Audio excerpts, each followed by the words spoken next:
വരുന്ന ലോക്സഭാ തിരഞ്ഞെടുപ്പിൽ രാജ്യം ഉറ്റുനോക്കുന്ന മണ്ഡലമാണ് തിരുവനന്തപുരം. ഒരുപക്ഷെ സ്റ്റാർ മണ്ഡലമെന്ന് വിശേഷിപ്പിച്ചാലും തെറ്റില്ല. അതുകൊണ്ട് തന്നെ വളരെ കരുത്തരായ സ്ഥാനാർത്ഥികളെ തന്നെയാണ് എല്ലാ മുന്നണികളും ഇറക്കിയിരിക്കുന്നത്. രാഹുൽ ഗാന്ധി ഇനി വയനാട്ടിൽ വന്നാലും ഇല്ലെങ്കിലും ദേശീയ തലത്തിൽ തിരുവനന്തപുരം മണ്ഡലം ശ്രദ്ധയാകർഷിച്ചു കഴിഞ്ഞു.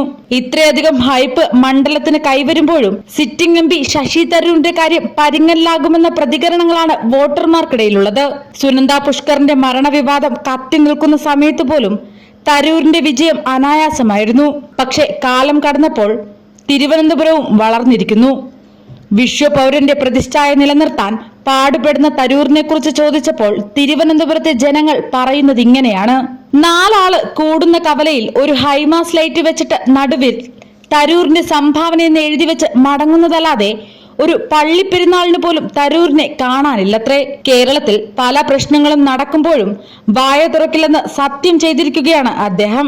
മധ്യ കേരളത്തിലോ വടക്കോട്ടോ ദേശീയപാത മാത്രം നോക്കിയാൽ മതി വിശ്വപൗരനെയും മറ്റ് ചിലരെയും മനസ്സിലാക്കാൻ. സംസ്ഥാന തലസ്ഥാനം ഉൾപ്പെടുന്ന തിരുവനന്തപുരത്ത് നടന്നു പോകുന്നവൻ കുഴിയിൽ വീണ് മരിക്കുന്ന അവസ്ഥയിൽ എത്തിയിരിക്കുകയാണ്. കേന്ദ്രവും സംസ്ഥാനവും കുറ്റം പറഞ്ഞ് രാഷ്ട്രീയം നടത്തട്ടെ, അത് ജനങ്ങളെ കൊലയ്ക്ക് കൊടുത്തു വേണ്ട എന്ന നിലപാടാണ് സാധാരണക്കാരായ വോട്ടർമാർ പറയുന്നത്. ഇത് മനസ്സിലാക്കിയാണോ എന്നറിയില്ല, മോദി തന്റെ ട്രബിൾ ഷൂട്ടറെ തന്നെയാണ് തിരുവനന്തപുരത്ത് ഇറക്കിയിരിക്കുന്നത്. NDA പ്രതീക്ഷ വയ്ക്കുന്ന മണ്ഡലങ്ങളിൽ പ്രധാനപ്പെട്ടത് തന്നെയാണ് തിരുവനന്തപുരം. അതുപോലെ തന്നെ LDFും തിരുവനന്തപുരത്തിന് യോജിച്ച ഏറ്റവും മികച്ച സ്ഥാനാർത്ഥിയെ തന്നെയാണ് ഇറക്കിയിരിക്കുന്നത്. പന്ന്യൻ രവീന്ദ്രന്റെ ജനകീയ മുഖം അനുകൂലമായി മാറുമെന്നാണ് LDFന്റെ പ്രതീക്ഷ. ഒപ്പം പന്ന്യൻ രവീന്ദ്രൻ കൂടി എത്തിയതോടെ കടുത്ത മത്സരം നടക്കുന്ന മണ്ഡലമായി തിരുവനന്തപുരം മാറിയിരിക്കുകയാണ്. ശക്തമായ ത്രികോണ മത്സരമാണ് മണ്ഡലത്തിൽ കഴിഞ്ഞ കുറെ തെരഞ്ഞെടുപ്പുകളിൽ നടക്കുന്നത്.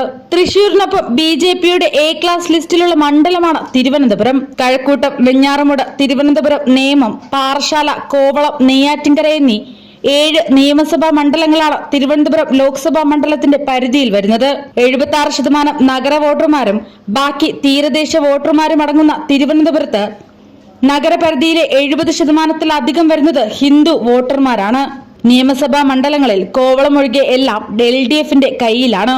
2016-ൽ ഈ 7 നിയമസഭാ മണ്ഡലങ്ങളും LDFന് അന്യമായിരുന്നു.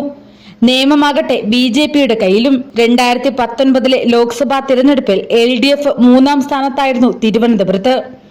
എന്നാൽ 2 വർഷങ്ങൾക്കിപ്പുറം നടന്ന നിയമസഭാ തിരഞ്ഞെടുപ്പിൽ LDF കോവളം ഒഴികെ ബാക്കിയെല്ലാം സ്വന്തം പോക്കറ്റിലാക്കി. ഈ പ്രവചനാതീത സ്വഭാവം തന്നെയാണ് തിരുവനന്തപുരം ലോക്സഭാ മണ്ഡലത്തിന്റെ സവിശേഷതയും. 2009-ലാണ് ശശി തരൂർ ആദ്യമായി തിരുവനന്തപുരത്ത് നിന്ന് ജനവിധി തേടുന്നതും MP ആയി തെരഞ്ഞെടുക്കപ്പെടുന്നതും. ആ തെരഞ്ഞെടുപ്പിൽ തരൂരിന് 44.29%-ത്തോടെ 3,26,725 വോട്ട് ലഭിച്ചപ്പോൾ LDFന്റെ സ്ഥാനാർത്ഥി P രാമചന്ദ്രൻ നായർക്ക് 30.74%-ത്തോടെ 2,26,727 വോട്ട് ലഭിച്ചു. PK കൃഷ്ണദാസ് ആയിരുന്നു BJP സ്ഥാനാർത്ഥി. 11.4%-ത്തോടെ 84,094 വോട്ട് മാത്രമാണ് കൃഷ്ണദാസിന് ലഭിച്ചത്. മോദി തരംഗം ആഞ്ഞടിച്ച 2014-ൽ ശക്തമായ ത്രികോണ മത്സരമാണ് മണ്ഡലത്തിൽ നടന്നത്. നേരിയ ഭൂരിപക്ഷത്തിൽ ശശി തരൂർ സീറ്റ് നിലനിർത്തിയെങ്കിലും LDF 3-ാം സ്ഥാനത്തേക്ക് പിന്തള്ളപ്പെട്ടത് എല്ലാവരെയും ഞെട്ടിച്ചു. O രാജഗോപാലിലൂടെ BJP 34% വോട്ട് നേടി.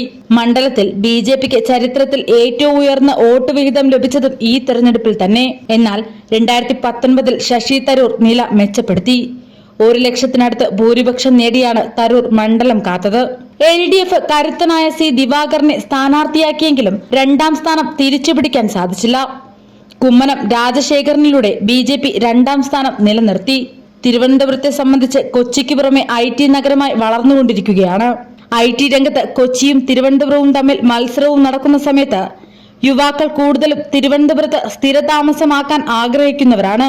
കൊച്ചിയെപ്പോലെ ശ്വാസം മുട്ടാതെ ജീവിക്കാമെന്നതിനാലാണ് കൂടുതൽ യുവാക്കൾ മെട്രോ നഗരമായി മാറിക്കൊണ്ടിരിക്കുന്ന തിരുവനന്തപുരത്തേക്ക് എത്തുന്നത്.